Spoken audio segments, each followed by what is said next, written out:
Kingmakers IAS Academy for UPSC and TNPSC admissions. Call 9444227273. தொகுதி மறுவரையறை மசோதாவை மறுபடியும் கொண்டு வரதுக்கு மத்திய அரசு முயற்சியில் ஈடுபட்டிருக்கிற முக்கிய செய்தியை பார்க்கிறோம். விவரங்களோட செய்தியாளர் ரமேஷ்குமாரும் இணைஞ்சிருக்காரு. ரமேஷ்குமார், ஏற்கனவே இந்த மசோதா தோல்வியடைஞ்ச நிலையில மறுபடியும் இதை எடுத்துட்டு வரதுக்கான முயற்சின்னு சொல்றாங்க. இது எப்ப நடக்கும்னு சொல்லப்படுது? மேலும் தகவல்கள் என்ன ரமேஷ்குமார்? நிச்சயமாக தொகுதி மறுவரையறை மசோதாவை மத்திய அரசு மீண்டும் கொண்டு வர திட்டமிட்டிருக்கிறது. மத்திய உள்துறை அமைச்சகம் இதற்கான பணிகளை துவக்கி இருக்கிறது. ஏனென்றால் தொகுதி மறுவரையறை செய்வதற்கு தொகுதி மறுவரை ஆணையம் அமைக்க வேண்டும். அது தொடர்பான மசோதாவை கொண்டு வருகின்ற அதிகாரம் மத்திய உள்துறை அமைச்சகத்திடம்தான் இருக்கிறது. அந்த பணிகளை மத்திய அரசு தீவிரப்படுத்தி இருக்கிறது. குறிப்பாக ஏற்கனவே கடந்த ஏப்ரல் மாதம் 16ஆம் தேதி மத்திய அரசு மகளிர் இடஒதுக்கீடு மசோதாவோடு கூடிய தொகுதி மறுவரையறை மசோதாவை கொண்டு வந்தது. ஆனால் அந்த மசோதாவிற்கு ஸ்பெஷல் மெஜாரிட்டி என்று சொல்லப்படக்கூடிய சிறப்பு பெரும்பான்மை கிடைக்காததால் அந்த மசோதா தோல்வி அடைந்தது. அந்த முயற்சி நடத்தப்பட்டு 45 நாட்கள் மட்டுமே நிறைவடைந்திருக்கக்கூடிய சூழ்நிலையில் மீண்டும் தொகுதி மறுவரை மசோதாவை கொண்டு வர மத்திய அரசு திட்டமிட்டு இருப்பதாக தகவல் வெளியாகி இருக்கிறது. மத்திய அரசு இந்த முயற்சியை மீண்டும் தொடங்கி இருப்பதற்கு முக்கியமான காரணம் 5 மாநில சட்டப்பேரவை தேர்தலுக்கு பிறகு தேசிய அரசியலில் பல அரசியல் மாற்றங்கள் ஏற்பட்டிருக்கிறது. குறிப்பாக இந்த மசோதாவை தீவிரமாக எதிர்த்த கட்சிகளில் 2 கட்சிகளில் ஒன்று தமிழகத்தில் ஆட்சி செய்து கொண்டிருந்த திமுக, மேற்கு வங்கத்தில் ஆட்சி செய்து கொண்டிருந்த திரிணாமுல் காங்கிரஸ். தற்போது சட்டப்பேரவை தேர்தலில் திமுக தோல்வியை தழுவி தமிழகத்திலும் ஆட்சி மாற்றம் ஏற்பட்டிருக்கிறது. மேற்கு வங்கத்திலும் திரிணாமுல் காங்கிரஸ் கட்சி தோல்வியடைந்து அங்கு பாஜக அறுதி பெரும்பான்மையோடு வெற்றி பெற்றிருக்கிறது. இத்தகைய சூழ்நிலையில் இந்த மசோதாவை மீண்டும் கொண்டு வந்து நிறைவேற்றுவதற்கு மத்திய அரசு திட்டமிட்டிருக்கிறது. அது மட்டுமின்றி ஒரே நாடு ஒரே தேர்தல் தொடர்பான அரசியல் சாசன சட்ட திருத்த மசோதாவும் ஏற்கனவே மத்திய அரசு நாடாளுமன்றத்தில் கொண்டு வந்திருக்கிறது.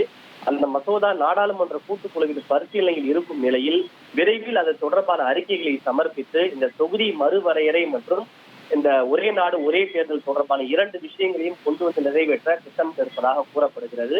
இதில் தொடர்பாக திமுக உள்ளிட்ட சில மாநில கட்சிகளையும் கூட மத்திய பாஜக அரசு அணுகி இருப்பதாக கூறப்படுகிறது. ஏனென்றால் தமிழகத்தை பொறுத்தவரை திமுகவோடு கூட்டணியில் இருந்த காங்கிரஸ் கட்சி கூட்டணியை முறித்துக் கொண்டு தாவேகாவோடு இணைந்திருக்கிறது. எனவே இங்கேயும் கூட அரசியல் மாற்றம் ஏற்பட்டிருக்கிறது.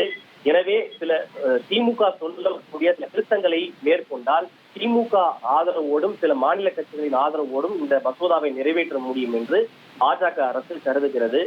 குறிப்பாக மற்ற திமுக உள்ளிட்ட கட்சிகளை பொறுத்தவரை இந்த மசோதா கொண்டு வருவதற்கு முன்பாக அந்த டிராப்டை தங்களுக்கு முன்கூட்டியே வழங்க வேண்டும்.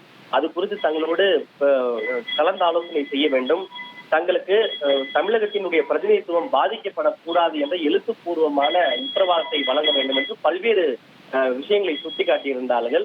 எனவே அது தொடர்பான உத்தரவாதத்தை வழங்க முன்வந்தால் திமுகவும் கூட அந்த மசோதாவை ஆதரிக்க கூடும் என்று மத்திய பாஜக அரசு கருதுகிறது. எனவே அதன் அடிப்படையில் தான் இந்த மசோதாவை கொண்டு வருவதற்கு திட்டமிடப்பட்டிருக்கிறது. இது தவிர திரிணாமுல் காங்கிரஸ் கட்சியை பொறுத்தவரை தேர்தலுக்கு பிறகு அந்த கட்சியிலே உட்கட்சி குழப்பம் ஏற்பட்டிருப்பதாக கூறப்பட்டது. எனவே திரிணாமுல் காங்கிரஸ் கட்சியை சார்ந்த சில நாடாளுமன்ற உறுப்பினர்கள் அதிருப்தி அணியாக செயல்பட்டு பாஜக கொண்டு வரக்கூடிய மசோதாவிற்கு ஆதரவளிப்பார்கள் என்றும் தகவல் வெளியாகி இருக்கிறது. எனவே திமுகவும் ஆதரவளித்து அதே போல திரிணாமுல் காங்கிரஸ் கட்சியை சார்ந்த அதிருப்தி எம்பிக்களும் ஆதரவளிக்கக்கூடிய பட்சத்தில் இந்த மசோதாவை நிறைவேற்றுவதற்கு இன்னும் 10 அல்லது 15 நாடாளுமன்ற உறுப்பினர்களின் எண்ணிக்கை மட்டுமே மிக கூடுதலாக தேவை. அவற்றை மற்ற மாநில கட்சிகளோடு கலந்து ஆலோசித்து எளிதாக நிறைவேற்ற முடியும் என மத்திய அரசு கருதுகிறது. இந்த கணக்கின் பின்னணியில் தான் இந்த தொகுதி மறுவரை மசோதாவை மத்திய அரசு மீண்டும் கொண்டு வர திட்டமிட்டு இருப்பதாக நம்பத்தகுந்த வட்டாரத்திலிருந்து தகவல் கிடைத்திருக்கிறது. Okay, very interesting. தொகுதி மறுவரை மசோதாவை மறுபடியும் கொண்டு வரதுக்கான முயற்சியில் மத்திய அரசு ஈடுபட்டிருக்கு. இதில் நிறைய விஷயங்களை ரமேஷ்குமார் விளக்க நாம் கேட்டும். பொறுத்திருந்து பார்க்கலாம் இந்த மசோதா எப்பொழுது கொண்டு வருவார்கள், அது தோல்வியில் முடிகிறதா வெற்றியடைகிறதா என்பது பற்றியெல்லாம். Kingmakers IAS Academy for UPSC and TNPSC admissions. Call 9444227273.